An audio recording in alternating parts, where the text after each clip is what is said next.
بسم اللہ الرحمن الرحیم۔ معزز سامعین، اب تک کی ویڈیوز میں آپ نے جانا کہ اللہ رب العزت نے حضرت آدم علیہ السلام اور اماں حوا علیہ السلام کی پیدائش کس طرح کی اور انہیں جنت کا مقیم ٹھہرایا۔ شیطان نے جب وسوسے میں ڈال دیا تو بھول گئے کہ اللہ تعالیٰ نے انہیں کیا حکم عطا فرمایا تھا۔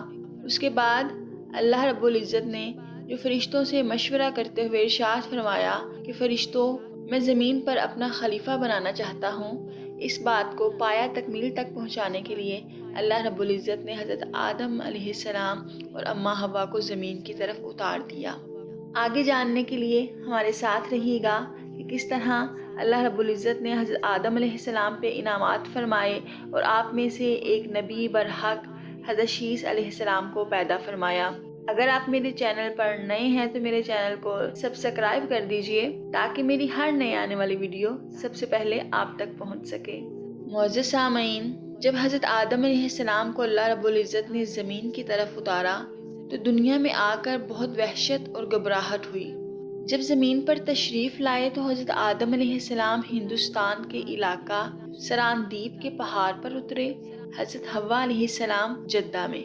حضرت آدم علیہ السلام 300 سال اللہ رب العزت سے توبہ کرتے رہے اور زاروں قطار روتے رہے، یہاں تک کہ آپ کا رنگ مبارک سیاہ پڑ گیا۔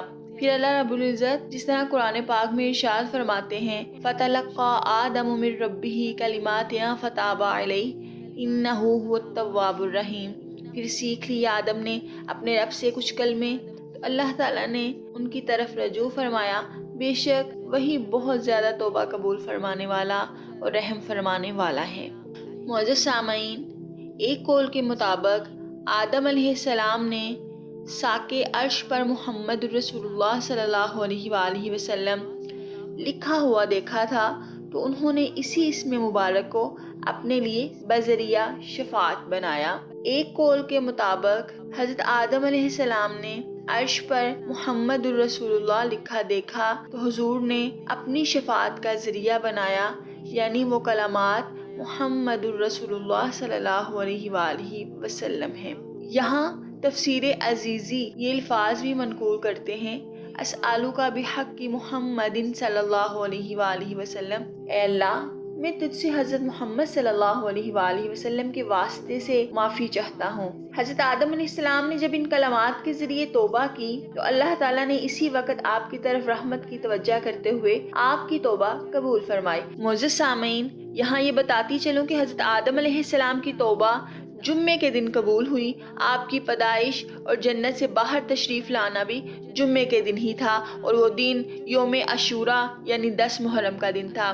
خیال رہے یوم عاشوراء جمعے کو بڑے اہم واقعات ہوئے۔ آدم علیہ السلام کی توبہ قبول ہونا، نوح علیہ السلام کی کشتی کا زمین پر آنا، یونس علیہ السلام کا مچھلی کے پیٹ سے باہر آنا، ایوب علیہ السلام کو شفا ملنا، موسیٰ علیہ السلام کا فرعونیوں سے نجات پانا اور فرعون کا غرق ہونا، یعقوب علیہ السلام کا یوسف علیہ السلام سے ملنا، حضرت امام حسین علیہ السلام کا کربلا میں شہید ہونا، سب 10ویں محرم کے واقعات ہیں۔ ان تمام بزرگوں نے 11ویں شب راحت کی گزاری۔ اہل سنت 11ویں رات کو حضرت غوث اعظم علیہ السلام کے اصال ثواب کا اہتمام کرتے ہیں۔ یہ در حقیقت ان کے اصال ثواب کا اہتمام نہیں بلکہ ان تمام بزرگوں کو حاصل ہونے والے انعامات پر اظہار خوشی ہے۔ معزز سامعین، جیسا کہ میں بتا چکی کہ حضرت آدم علیہ السلام ہندوستان کے علاقہ اور اماں حوا جدہ میں اتری۔ توبہ قبول ہونے کے بعد دونوں کی ملاقات عرفات کے مقام پر ہوئی۔ دونوں نے ایک دوسرے کو پہچانا، اس لیے اس میدان کو میدان عرفات کہتے ہیں، یعنی پہچاننے کی جگہ۔ معزز سامعین، جب حضرت آدم علیہ السلام جنت سے آئے تھے تو ان سے عربی زبان لے لی گئی تھی، یعنی بھلا دی گئی تھی۔ اتنے روز تک آپ سریانی زبان میں کلام فرماتے رہے۔ توبہ قبول ہونے کے بعد اللہ رب العزت نے آپ کو عربی زبان پھر سے عطا فرمائی۔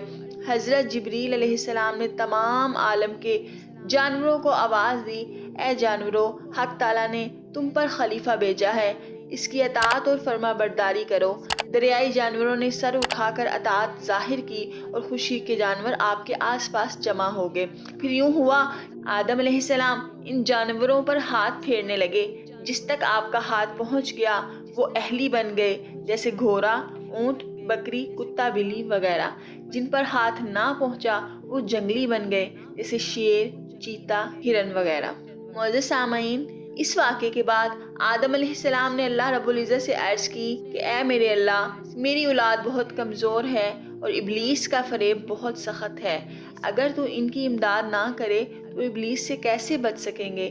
حکم الہی آیا، اے آدم، تمہارے اور احکامات تھے اور تمہاری اولاد کے اور احکام ہیں۔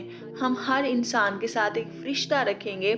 تب آپ نے خوش ہو کر شکر ادا کیا۔ حضرت حوا علیہ السلام 20 یا 40 مرتبہ حضرت آدم علیہ السلام سے حاملہ ہوئی۔ ہر حمل میں 2 بچے پیدا ہوئے، ایک مذکر اور ایک مؤنث۔ ایک حمل کے بچوں کا دوسرے حمل کے بچوں کا ایسا حکم تھا جیسا کہ مختلف ماں باپ کے بچوں کا حکم ہوتا ہے، یعنی پہلے حمل کے بچے کا دوسرے حمل کے بچی سے نکاح ہو جاتا، اسی طرح دوسرے حمل کے بچے کا پہلے حمل کی بچی سے نکاح ہو جاتا۔ حضرت آدم علیہ السلام کے 2 بچے ہر حمل سے ہوئے سوائے حضرت شیث علیہ السلام کے۔ حضرت حوا نے حضرت شیث علیہ السلام کو صرف اکیلا ہی جنا، ان کے ساتھ جڑواں کوئی بچی پیدا نہیں ہوئی۔ یہ صرف نبی کریم صلی اللہ علیہ وآلہ وسلم کی عزت و تکریم کے لیے مالک و ملک نے ایک ہی بچے سے حاملہ کیا، کیونکہ نبی کریم صلی اللہ علیہ وآلہ وسلم کا نور آدم علیہ السلام سے منتقل ہو کر حضرت شیث علیہ السلام کے پاس آ گیا۔ حضرت آدم علیہ السلام نے انہیں وصیت کی کہ یہ نور مبارک پاک عورت کی طرف منتقل کرنا۔ پھر شیث علیہ السلام نے اپنے بیٹے کو بھی یہی وصیت کی۔ یہ سلسلہ حضرت عبد المطلب تک چلتا رہا کہ ہر شخص نے اپنے بیٹے کو اس نور کے پاک بطن کی منتقل کرنے کی وصیت کی۔ حضرت آدم علیہ السلام کی وفات کے وقت آپ کی اولاد وغیرہ 40,000 سے زائد، یعنی قریب ایک قول کے مطابق 1 لاکھ تک پہنچ چکی تھی۔ معزز سامعین، جب حضرت آدم علیہ السلام کا آخری وقت آیا تو آپ کو جنتی میوے کھانے کی خواہش ہوئی۔ اپنے فرزند سے کہا کہ کعبہ معظمہ جاؤ اور وہاں دعا کرو، اللہ تعالیٰ میری یہ تمنا پوری کرے۔ آدم علیہ السلام کے فرزند یہ حکم پا کر وہاں پہنچے۔ انہیں حضرت جبرائیل علیہ السلام اور 2 فرشتے ملے جن سے انہوں نے آدم علیہ السلام کی فرمائش کا ذکر کیا۔ فرشتوں نے کہا، ہمارے ساتھ آؤ، جنت کے میوے اپنے ساتھ لے آؤ۔ چنانچہ جب آدم علیہ السلام کے پاس پہنچے، حضرت حوا ان فرشتوں کو دیکھ کر ڈرنے لگی اور چاہا کہ آدم علیہ السلام کے دامن میں چھپ جائیں۔ انہوں نے فرمایا کہ حوا، اب تم مجھ سے الگ رہو، میرے اور رب کے قاصدوں کے درمیان آڑ نہ بنو۔ اس طرح فرشتوں نے آدم علیہ السلام کی روح قبض کر لی۔ فرشتوں نے آدم علیہ السلام کے بیٹوں کو کہا، جس طرح ہم تمہارے باپ کا کفن دفن کریں گے، اسی طرح تم فوت ہونے والے لوگوں کو کفن دفن کرنا۔ جبریل امین علیہ السلام نے جنت کے مرکب خوشبو اور جنتی جوڑے کا کفن اپنے ساتھ لائے تھے۔ ان کو خود غسل دیا، کفن پہنایا، خوشبو لگائی اور ملائکہ ان کا جسم مبارک کعبہ میں لائے اور ان پر سارے فرشتوں نے نماز جنازہ ادا کی، جن میں حضرت جبرائیل امین علیہ السلام امام تھے اور سارے فرشتے مقتدی۔ نماز میں 4 تکبیریں کہیں جیسے کہ آج ہوتی ہیں۔ پھر مکہ معظمہ سے 3 میل کے فاصلے پر مقام منی میں لے گئے، جہاں آ کر حاجی قربانی کرتے ہیں۔ اس جگہ حضرت ابراہیم علیہ السلام نے حضرت اسماعیل علیہ السلام کی قربانی کی۔ وہاں مسجد خیف کے قریب بغلی قبر کھود کر ان کو دفن کر کے ان کی قبر کو اونٹ کی کوہان کی طرح ڈھلوان بنایا۔ حضرت حوا کی قبر جدہ میں ہے۔ بعض روایات کے مطابق دونوں کی قبر حرم میں طواف کی جگہ پہ ہیں۔